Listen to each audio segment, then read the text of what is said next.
Nah singkat ceritanya istrinya tuh akhir-akhirnya cemburu luar biasa, setiap hari nangis gitu, padahal saya nggak pernah disentuh sama suaminya gitu ya kan. Ketika suami mau berhubungan intim sama istrinya, saya selalu keluar karena kan rumah cuman satu atap gitu, satu itu satu, nggak ada kamar, nggak ada sekat gitu, itu pun tinggalnya di hutan ya.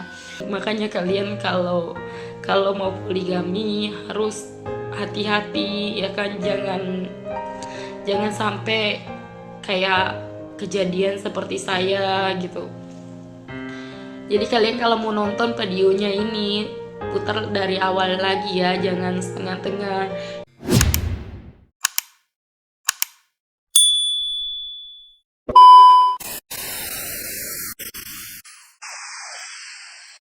Karena sekarang kayaknya banyak banget nih seperti itu. Diam-diam menikah lagi, terus nama istri keduanya dikasih nama Kapolda biar istri pertama nggak ketahuan.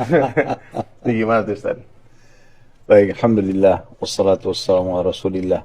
Sebenarnya saya juga butuh nasihat ini, akhi. Ya, jangan ada kita nih kepada senior nanya masalah pernikahan itu ajib. Jadi seringkali di pengajian kalau ditanya, laki-laki kan tidak perlu izin. Iya. Jadi kita nikah saja. Saya kembali bertanya, nikah poligaminya ini mau jangka panjang atau jangka pendek? Oh gitu. Kok begitu, Ustaz? Iya, kalau jangka pendek, suka perempuan, nikahi diam-diam, selesai. Tapi ini seperti bom waktu. Setiap saat dia bisa meledak. Kapan ketahuan dengan istri pertama, pasti akan ribut. Pilih salah satunya, pilih istri pertama karena dia sudah lama, atau tinggalkan istri kedua, tapi kita zalim, atau pilih istri kedua, kita zalim pada istri pertama. Iya. Atau Atau hilang dua-duanya. atau bertahan bisa dalam kondisi terhina. Allahu Akbar. Ya. Atau memang jangka panjang dengan cara diprogramkan.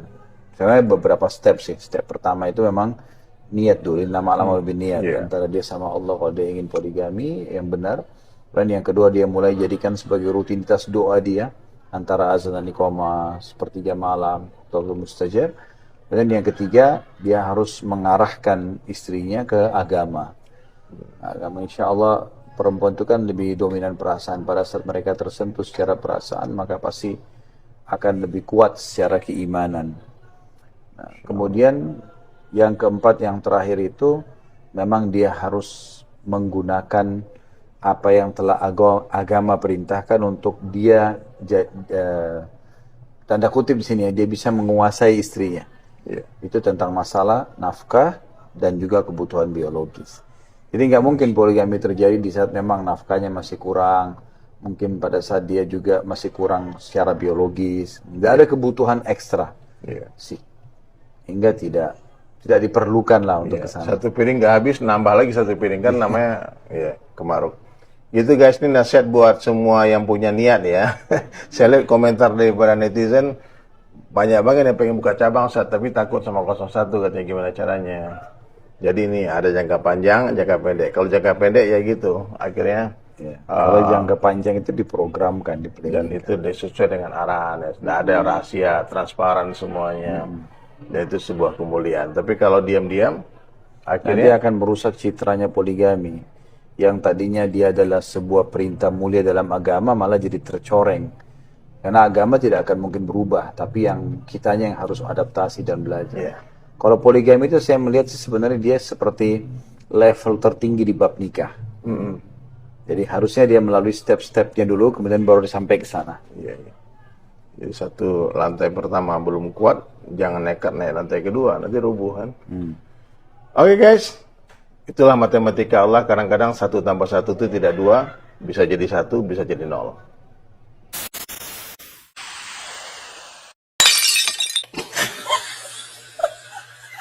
Assalamualaikum warahmatullahi wabarakatuh. Saya sedikit cerita tentang yang pernah saya alami dan yang pernah saya rasakan gitu. Saya sebagai tadinya istri kedua dalam poligami yang dicarikan oleh istrinya. Nah, dicarikan sama istrinya dan dua-duanya ya kan, sama suaminya juga. Nah, mereka itu kenal sama saya nggak berapa hari langsung nikah ya kan. Tapi bukan saya cerita tentang aib ya, memang ini sesuai dengan kenyataan ya kan. Berhati-hatilah untuk iniin apa namanya, untuk menerima pinangan orang gitu, karena saya merasakan sendiri.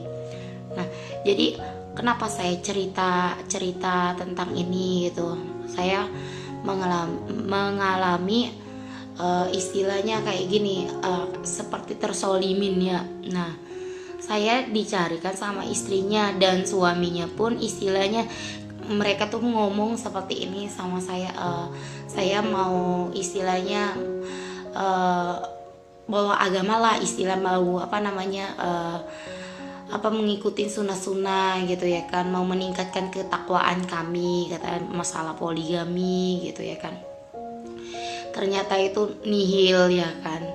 Nah, saya udah menikah, terus saya diboyong ke sebuah alamat, itu sebuah rumahnya mereka gitu ya kan.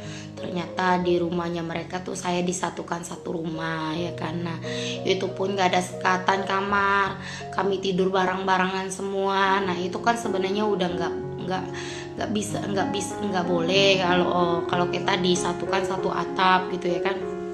Nah, singkat ceritanya, nah nama juga kita seorang perempuan ada cemburunya gitu, dan istrinya pun tadi emang niatnya dia untuk beribadah, tapi kayaknya dia tuh cuman ini apa ya, pengen disanjung sama teman-temannya gitu yang udah tahu agama gitu, dan istilahnya, nah setelah udah disanjung-sanjung sama temannya, dibilangin, masya Allah Okti kok bisa, kok mau apa ya, ituin suaminya gitu kan, untuk mengizinkan suaminya untuk menikah lagi gitu. Nah terus pokoknya dia itu seperti seolah-olah disanjung lah, sama orang gitu ya kan. Nah istilahnya dia itu suka dipuji, mereka tuh suka dipuji ya kan sama orang gitu. Dan saya pun walaupun saya nggak tahu agama, saya paham lah istilahnya. Ketika istilahnya saya selalu minta pisahkan saya rumah, alasannya mereka tuh entar belum memadai, belum ada rezeki, belum ada uang gitu. Dan istilahnya kan udah tahu konsekuensinya, kalau orang Rasulullah aja nggak pernah menyatukan satu atap rumah istri, apalagi nggak ada sekat kamar, itu nggak ada sekat kamar sama sekali. Subhanallah, saya tuh sangat di situ tersolimin banget. Kalau seorang mantan suami saya itu istilahnya mencium istrinya di depan saya habis sholat, kami sholat tahajud, sholat malam itu selalu mencium istrinya. Saya nggak pernah istilahnya apa namanya, bukan wajar kita cemburu ya istilahnya. Kalau orang kan punya adab gitu, kalau nggak mau kelihatan mesranya di depan saya, janganlah cium seorang istrinya di depan saya kalau sayanya enggak gitu. Nah saya komplain, kena berkali-kali saya lihat setiap beliau pergi itu selalu cium istrinya, dan saya enggak gitu istilahnya kan. Nah singkat ceritanya, istrinya tuh akhirnya cemburu luar biasa, setiap hari nangis gitu, padahal saya nggak pernah disentuh sama suaminya gitu ya kan. Ketika suami mau berhubungan intim sama istrinya, saya selalu keluar, karena kan rumah cuman satu atap gitu, satu nggak ada kamar, nggak ada sekat gitu, itu pun tinggalnya di hutan ya. Nah istilahnya makanya saya cerita tentang ini, harus berhati-hati sebagai kita perempuan untuk menerima pinangan orang gitu ya kan. Nah saya niatnya untuk beribadah, tapi mungkin salah orang kali saya, dan saya tuh nggak kuat selama 2 bulan saya digituin. Mereka tuh setiap hari berhubungan intim ya kan, berhubungan intim. Saya selalu disuruh keluar kan. Oke lah saya keluar, karena seorang istrinya cemburu kelas berat.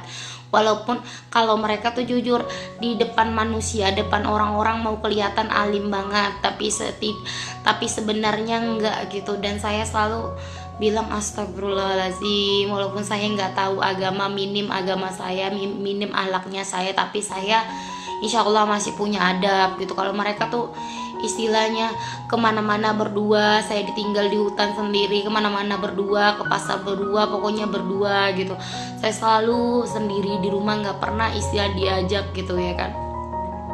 Makanya kalau laki-laki yang benar-benar mau poligami, jangan saya mohon jangan pernah nyakitin hati perempuan, karena perempuan itu istilahnya seperti anggap aja perempuan itu ibu kalian gitu ya kan. Saya sangat-sangat miris, jujur saya sangat miris, saya kabur ya walaupun di dalam agama nggak boleh kabur, tapi saya tersolimin terus hari-hari. Saya nangis tapi nangis nggak pernah di depan mereka. Ketika mereka mau istilahnya hari-hari mereka tuh mesra depan saya, seharusnya mereka tuh punya adab gitu. Dan saat ini saya pun telantar juga di sini istilahnya kan. Saya belum pulang ke kampung saya karena saya tuh nggak punya dana ya kan, karena saya kabur. Bayangkan dari hutan 3 jam dari hutan baru bisa nyampe ke pedesaan ya kan.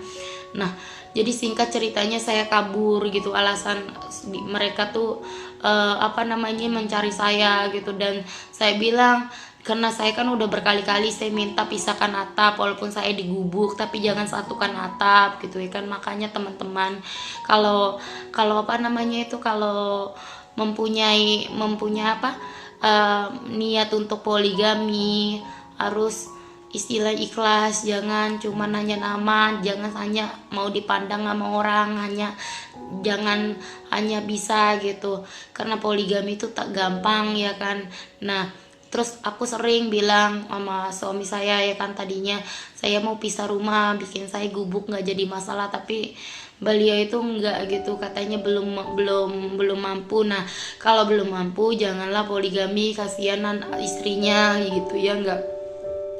Dan cukup itu aja lah singkat ceritanya ya kan. Saya poligami gagal. Sebenarnya saya tuh pengen sesuai dengan sunnah-sunnah gitu, tapi istilah kalau satu rumah janganlah kasih satu rumah perempuan gitu. Sebenarnya sih istilahnya istrinya yang cari, tapi ternyata dalam hatinya itu pecemburu banget. Jangan sampai kita bilang kita ikhlas untuk mencari adik madu, tapi adik madu itu pun nggak itu gitu. Kalian kalau di luar sana kalau poligami jangan sampai istilahnya gagal gitu, kayak saya gitu. Gagalnya dalam arti saya sebenarnya sih saya nggak gagal, tapi saya tersoliming gitu. Sementara istilahnya padahal istrinya yang mencarikan ya kan, istrinya yang mencarikan saya itu adik madu gitu. Selama ini benar nggak sesuai dengan syariat. Kalian kalau mau mencari adik madu ikhlaslah, jangan cuma hanya dipandang sama orang saja gitu ya kan, kasihan gitu perempuan. Atau coba kita sebagai kakak madu aja ya kan, kalau adik madu aja kalau kita digituin sama kakak madu sama suami gitu, disolimin kayak gitu. Saya sebenarnya nggak gagal sih, saya nggak gagal, cuman cukup ya bersyukur gitu bahwa saya tuh bisa keluar dari tempat mereka gitu, poligami gagal gitu. Makanya kalian kalau mau poligami harus hati-hati ya kan, jangan sampai kayak kejadian seperti saya gitu. Jadi kalian kalau mau nonton videonya ini putar dari awal lagi ya, jangan setengah-tengah. Istilahnya pesan saya itu kalau yang mau poligami harus lebih hati-hati. Kalau poligami harus lebih ikhlas lillahi ta'ala, jangan cuma di mulut, jangan cuma hanya kita dipandang sama orang gitu, jangan kayak gitu. Kasihan ya kan. Ya walaupun aku dicari sama kakak madu, tapi kan kalau nggak ikhlas gitu ya percuma juga. Istilahnya disentuh aja sama suaminya marah-marah, cemburu banget gitu ya kan. Pokoknya kalian tuh kalau poligami hati-hati menerima pinangan orang, hati-hati jangan sampai kayak saya gitu. Walaupun saya sebagai adik madu gitu, tapi saya merasa tersolimin gitu ya kan. Kalian hati-hati ya. Cuman saya kalau mau putar video ini lebih dari awal kalian putar, jangan setengah-tengah ya, supaya kalian memahami apa yang saya ceritakan gitu. Saya ceritakan bukan tentang aib, tapi tentang bilangnya seorang istri ikhlas untuk mencari adik madu, tapi ternyata nihil gitu, cuman hanya menganggap hanya mau dipandang sama orang gitu, bahwa dia itu dia itu soleha banget gitu. Jangan kayak gitu kalau kita sebagai perempuan gitu. Dan saya masalahnya Allahu alam, masalah dilaknat pun sama Allah pun saya istilah Allahu alam kalau masalah itu, karena saya terzolimin juga ya kan. Perempuan kalau satu atap, satu rumah, nggak ada kamar, nggak ada sekatan ya kan, siapa sih yang kuat gitu ya kan. Perempuan memang ada cemburunya, tapi ya begitulah istilahnya kan.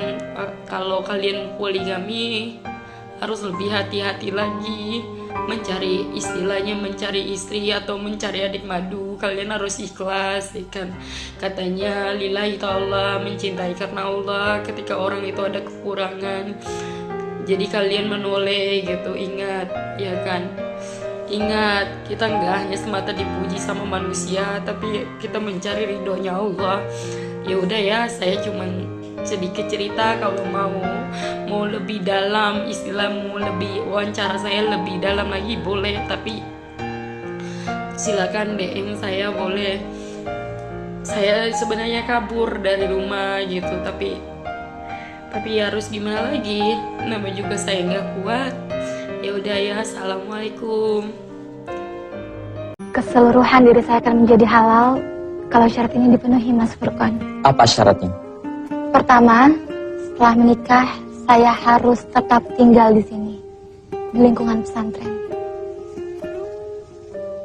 Kedua, saya mau dinikahi, tapi dengan syarat, selama saya masih hidup dan masih bisa menunaikan kewajiban saya sebagai seorang istri, maka Mas Furqan tidak boleh menikah dengan perempuan lain. Maaf Ana, untuk syarat yang pertama saya rasa tidak ada masalah. Itu sah-sah saja. Tapi untuk syarat yang kedua, apa tidak berarti kamu mengharamkan poligami? Di bagian mana dari perkataan saya yang mengharamkan poligami yang dibolehkan Al-Quran? Mas Furqan mau menikah sekaligus dengan 4 orang perempuan, itu hak Mas Furqan. Tidak ada masalah buat saya. Tapi itu artinya bukan saya yang menjadi salah satu istri Mas.